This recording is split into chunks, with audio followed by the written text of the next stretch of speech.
So game 1 against Golden State was pretty frickin' weird because through 3 quarters we were the better team. I mean, we had a 10-point lead going into the 4th quarter, and then Harrison Barnes just had an out-of-body experience and started hitting way too many shots for me to count. But up to that point, I mean, Moutier was fantastic. Steph Curry had no chance of defending him. And we were managing to keep Golden State contained as well. I mean, of course, they don't have Klay Thompson. Some other things I can say is that on offense, Moutier and the pick and rolls were really effective. Okay, Golden State, a lot of the time, they just couldn't stop it. Okay, Moutier getting a head of steam towards the basket. That was the way for us to score in game 1, so that'll be very good. Now, as far as how we were defensively, we really only need to look to the 4th quarter, and to be honest, I don't think you can blame just one individual for Harrison Barnes going off. Because, I mean, just looking at the footage here, it's not always the same guy that he's beating. Just be better as a team. But not only that, in the 4th quarter, we were just out of position a lot of the time. I think personally I should be more ready with the center to bring help defense if the initial defender gets beat off the dribble. So if I can, maybe I'll take control of Thad Young because he's quicker than Nurkic when a guy's coming to the rim. Maybe that's the strategy I should use because they were just getting open a lot of the time in that 4th quarter. We just couldn't stop. But we're down 1-0 in Golden State. We can't go down 2-0, man, because we're going to lose the series regardless. But at least we can make it interesting 1-1 going back to Denver, am I right? So anyway, it's game 2 against Golden State. No super real adjustments, it's just play better defense, because that's really the only problem we had in game 1. And like I just mentioned, Steph Curry had no chance against Moutier in game 1. So you know I'm going to attack that matchup as much as I can. And Moutier was effective in the post against Steph. Here you go once again. All right. Golden State's going to have to find an answer for that because, I mean, Curry at this point, I just don't think he can defend Moutier one-on-one. But now the Warriors are pulling out some sort of cheat code with all these passes. And, like, let's be real, Steph Curry's pretty damn good of a scorer as well. So that's going to be a challenge, okay? The pick and roll with Moutier is always real. They can't stop it. I feel like there might be a game plan with Golden State to say, all right, let the second-year star player do whatever he wants, and we're not going to let anybody else do anything. To be honest with you, it might be the right way to go about it. Draymond Green, who's Ronnie 2K. Why the hell does this guy look like a sumo wrestler in 2K? Like, Draymond's a pretty slim, fit dude, and then he looks way too fat in 2K. It's just whatever. Moutier again. I don't know. I have to assume that's just their game plan to let Moutier do whatever he wants. Or else Steph Curry is really disappointing me on defense. I mean, look at this one here. He jumps in the air. Moutier the mid-range. Moutier's feeling it, man. Okay? You put a potential star player in the playoffs and give him the opportunity to take that next level. This is kind of what happens. I mean, it happens again here. That was not the animation I wanted, but he dropped it in on a bank shot. And we got a lead going into the second half, much like we did in game 1. But it seems like Moutier is being even better in this one for us, which might be unfortunate for Golden State because he was killing them in game 2. And I mentioned how the Golden State ran a cheat code before. This is a hard cheat code. Did you see all those passes and then the little flip shot by Steph Curry? Has Steph Curry shot one normal layup ever in 2K? It seems like those are the only layups he ever tries to take. Shot clock goes down. I got to force Joffrey into a bad shot. Nurkic was already dead. That's why Joffrey's in the game so quickly in the 3rd quarter here. And RJ Hunter, who I traded away in my Celtics series. Maybe I should have kept him because he's pretty damn good, okay? I mean, he's not the player that Klay Thompson is, but in terms of just the shooting and nothing else, he's still really damn effective, okay?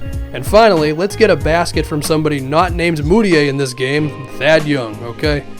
There was talk before about Nigel Hayes becoming the starting power forward at some point. Thad Young has been very good so far in these 2 games for us, okay?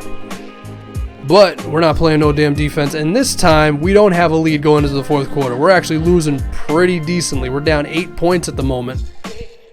My man Festus Ezeli tries something. I don't know what that was. KJ down the other way. it's good to see other guys being effective. You know, Thad Young hitting a mid-range, KJ McDaniels getting out in the open floor, doing what he can do well, us leaving Draymond open. Luckily, he missed it. Seriously, every time he shoots the ball, I'm just like, this guy's way too heavy to shoot, because 2K, make the guy slimmer a little bit, please. KJ, ooh, nice. So I'm seeing KJ doing well, and I'm like, okay, KJ, you're going to stay in the game, even though I'm putting the starters back in for the fourth quarter.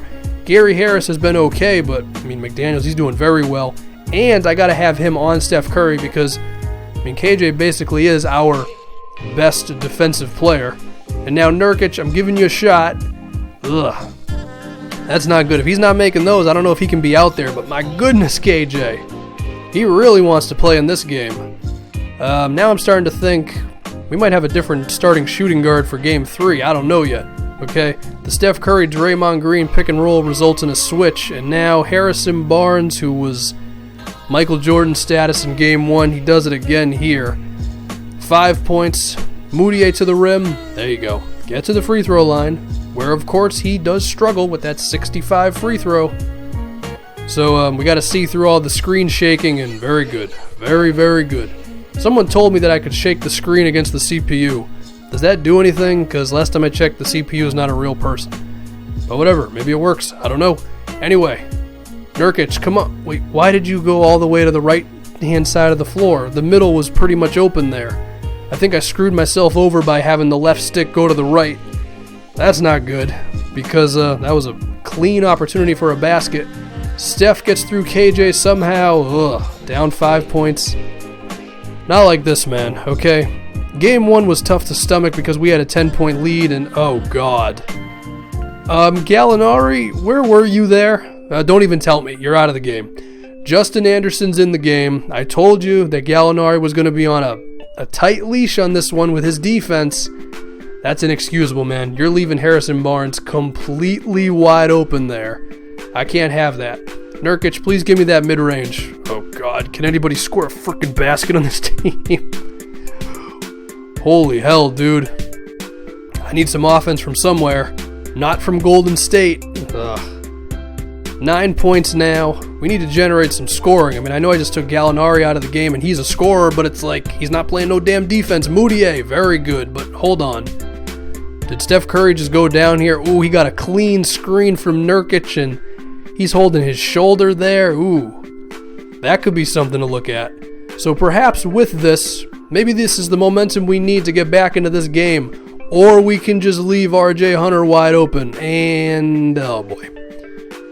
Okay, we're down 2-0, and we got to talk a little bit, because Game 1, I liked how we looked. We just imploded at the end. I didn't like how we looked in Game 2. And I expect us to lose this series, but that doesn't mean we still can't play well in the process. Moutier had a fantastic game. I mean, he's really ascending to that next level. You know, I'm getting anime on you again. You saw Thad Young hit a mid-range. His shooting's been very good for us. Gallinari's not starting in Game 3, okay? That defense is too bad to the point where I don't care what he can give us on offense. Justin Anderson's in there to play defense, okay? That's the first thing. Second thing, Nurkic is not playing well, and Joffrey Laverne, as you see in this footage here, he's doing a good job for us without me really calling any plays for him. Might have to make that switch. Joffrey might have to be our starting center for Game 3, and KJ playing really well at the 2. I think I still want to start Gary Harris because his shooting has been fine, but KJ is knocking on that door as well. I don't know. Our lineup may be drastically different for Game 3. I mean, I don't care if we're supposed to lose. We can still play well. So, yeah, we need some adjustments, and that's it.